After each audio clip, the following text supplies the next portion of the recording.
بسم اللہ الرحمن الرحیم۔ السلام علیکم۔ کم سے کم ایک دفعہ درود شریف پڑھ کر نیچے کامنٹ میں ڈن لکھ دیجیے۔ پریشان کیوں ہوتے ہو؟ ابھی تو وہ وقت بھی آنا ہے جب اللہ نے تمہارے صبر کا صلہ تمہیں تمہاری من پسند چیز کی صورت میں دینا ہے۔ بس تم اپنے پیارے اللہ پر یقین رکھو اور دعائیں مانگتے رہو، کیونکہ اس سے اٹھے ہوئے ہاتھوں کی لاج رکھنا آتا ہے۔ لاحاصل خواہشیں، ادھورے قصے، نامکمل خواب، کچھ بھی ناممکن نہیں رہتا جب بات تہجد کی دعاؤں پہ آتی ہے۔ دعاؤں کا مسلسل تمہارے لبوں کی تسبیح بن جانا اللہ کی طرف سے تمہارے لیے قبولیت کا ایک اشارہ ہے۔ اور دعائیں مانگتے رہو، اسے اپنے بندے کے اٹھے ہوئے ہاتھوں کی لاج رکھنا آتا ہے۔ یہ کبھی مت سوچنا کہ تم ابھی جہاں ہو، جس تکلیف میں ہو، اس میں ہمیشہ ہی گم رہو گی، یا اس تکلیف میں ہمیشہ ہی رہو گی، یا تمہاری دعا اب تک سنی نہیں گئی تو کبھی سنی نہیں جائے گی۔ تم بس یقین سے مانگتے رہنا، کیونکہ اس کی دیر میں بھی خیر ہے۔ بس کبھی مانگنا مت چھوڑنا۔ انشاءاللہ ایک دن وہ تمہاری ساری جائز دعاؤں پر کن کہہ دے گا۔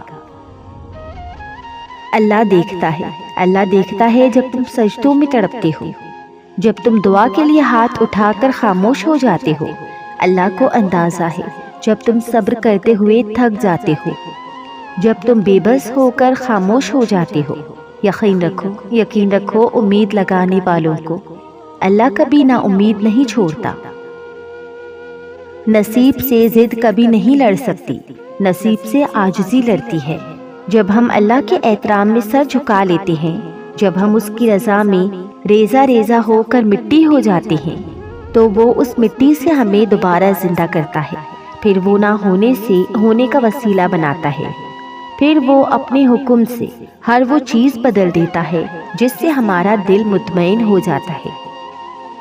میں نے گناہوں میں ڈوبے ہوئے لوگوں کو راتوں کو روتے دیکھا ہے، اور نیکی کرنے والوں کو دوسروں پر ہنستے دیکھا ہے۔ کس کا کردار اچھا اور کس کا برا ہے، یہ صرف اللہ جانتا ہے، کیونکہ انسان صرف اچھے انسان سے محبت کرتا ہے، جبکہ اللہ برے انسان کو بھی اکیلا نہیں چھوڑتا۔ یہ جو ملنے میں دیر ہو رہی ہے تمہیں، ہو سکتا ہے تمہارے اس انتظار میں بہتری اور ہو سکتا ہے اللہ تمہارے صبر اور برداشت کو آزما رہا ہو سکتا ہے جو تمہیں ملے اسے تم پا کر بے انتہا راضی ہو جاؤ اور خوشی تم سے سنبھلنا ہی مشکل ہو جائے۔ یقین رکھو جو دیر سے ملتا ہے اس میں بہتری ہماری ہی ہوتی ہے، اور دعائیں کرتے رہو کیونکہ اس میں اللہ کی رضا ہے۔ جب اللہ کی رضا کے بغیر اس کائنات کا ایک پتا بھی نہیں ہل سکتا، تو پھر تمہارے دل کا بار بار اللہ سے رجوع کرنا، اس سے مانگنا بے وجہ کیسے ہو سکتا ہے؟ جو ہاتھوں میں اتنی جان ڈال دیتا ہے کہ وہ دعا کے لیے اٹھ سکے، وہ پھر ان اٹھنے والے ہاتھوں کی لاج بھی رکھتا ہے۔ وہ نصیب لکھنے والی ذات جو دلوں میں خواہشیں ڈالتی ہے، وہ ان خواہشوں کو پورا کرنے پر بھی قادر ہے، اور وہ وقت جلد آئے گا جب آپ اپنی آنکھوں سے اپنے لیے کن کے معجزے ہوتے ہوئے دیکھیں گے۔ اپنی قسمت کو اللہ پر چھوڑ دیا کریں، یہ سوچ کر نہیں کہ وہ بہتر کرے گا، بلکہ یہ سوچ کر کہ اس سے بہتر کوئی کر ہی نہیں سکتا۔ دعاؤں سے نصیب بدل جاتے ہیں، پر صرف ان کے جو دعاؤں پر یقین رکھتے ہیں۔ جو اللہ نے تمہارے لیے لکھ دیا ہے، اسے کائنات کی کوئی بھی چیز تم تک پہنچنے سے نہیں روک سکتی، اور جو تمہارے نصیب کا حصہ نہیں، اسے تمہاری دعاؤں کے علاوہ کائنات کی کوئی بھی چیز تم تک نہیں لا سکتی۔ تم سوچتے ہو کہ سارے راستے بند ہو گئے ہیں، مگر تم یہ نہیں جانتے کہ تمہاری دعائیں تمہارے لیے نیا راستہ بنا سکتی ہیں۔ جو اللہ نے تمہارے لیے لکھ دیا ہے، وہ امتحان کے لیے تم سے دور تو جا سکتا ہے، لیکن کسی اور کو کبھی نہیں مل سکتا، اور جسے دعا میں مانگا جائے اسے تمہارا نصیب بھی تم سے چھین نہیں سکتا، وہ ہر حال میں تم تک پہنچ کر ہی رہے گا۔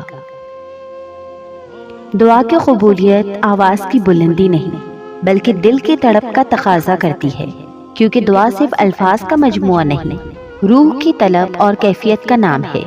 اللہ سے مانگتے رہا کریں، کیونکہ ممکن اور ناممکن تو صرف انسان کی سوچ میں ہے، اللہ کے لیے تو کچھ بھی ناممکن نہیں۔ اللہ کبھی کبھار آزمائش کے لیے تمہاری پسندیدہ چیزوں کو تمہاری نگاہ سے دور کر دیتا ہے، مگر تمہارے نصیب سے کبھی دور نہیں کرتا۔ اور وہ تم نے سنا نہیں کہ نصیب کا لکھا مل کر ہی رہتا ہے۔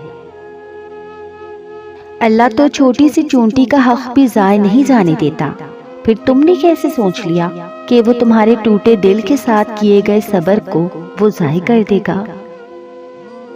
نصیب ہار جاتا ہے، نصیب ہار جاتا ہے، لیکن دعائیں ہمیشہ جیت جاتی ہیں۔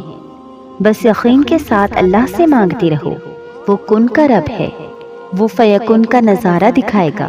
وہ رب تمہیں کبھی مایوس نہیں ہونے دے گا۔ جو تمہارے دل کے زخم ہے نا، یہی تو تمہیں اللہ سے قریب کرنے کا ذریعہ ہے۔ ہاں مشکل ہے ابھی، مگر یقین کرو ان زخموں کا مرہم تمہیں جلد ملنے والا ہے۔ کچھ چیزیں نصیب اور حقیقت دونوں میں نہیں ہوتی، لیکن اللہ پر یقین اور توکل سے سب ہو جاتا ہے۔ وہ فرماتا ہے تم صبر کی انتہا کر دو، میں معجزوں کی انتہا کر دوں گا۔ کچھ لوگ اللہ کے در کے لیے ہی پیدا کیے جاتے ہیں، اللہ انہیں چن لیتا ہے، کبھی رلا کر، کبھی آزما کر، کبھی تکلیف دے کر۔ وہ اپنے خاص بندوں کو دوسروں سے الگ کر دیتا ہے۔ کچھ اس مقام تک چل کر خود آتے ہیں اور کچھ کو کھینچ کر لایا جاتا ہے۔ اللہ کی محبت پر کبھی شک مت کرو، اگر وہ تمہیں آزما رہا ہے تو دراصل وہ تمہیں اس چیز کے لیے تیار کر رہا ہے جو تم دعاؤں میں مانگتے ہو۔ اللہ کہتا ہے کہ جب تم مجھ پر تب بھی یقین رکھتے ہو، جب تم پوری طرح ٹوٹ چکے ہوتے ہو، تو پھر میں بھی تجھے وہاں سے عطا کرتا ہوں جہاں سے تجھے خبر بھی نہیں ہوتی۔ اور پھر ایک وقت ایسا آتا ہے جب دل سے ساری خواہشیں ختم ہو جاتی ہیں، اور دل چاہتا ہے کہ اب بس وہی ہو جو اللہ پاک چاہتا ہے۔ میں نے سسک کر کہا، یا اللہ میرے ہاتھ خالی ہیں، تو اللہ نے قرآن سے جواب دیا، اور جلد ہی آپ کا رب آپ کو اتنا دے گا کہ آپ خوش ہو جائیں گے۔ بہت جلد اللہ پاک تمہارا نصیب بدلنے والا ہے، اور تمہیں وہ ملنے والا ہے جس کے ملنے کی تڑپ نے تمہاری مسکراہٹ چھین لی تھی۔ بہت جلد تم خوش ہونے والے ہو۔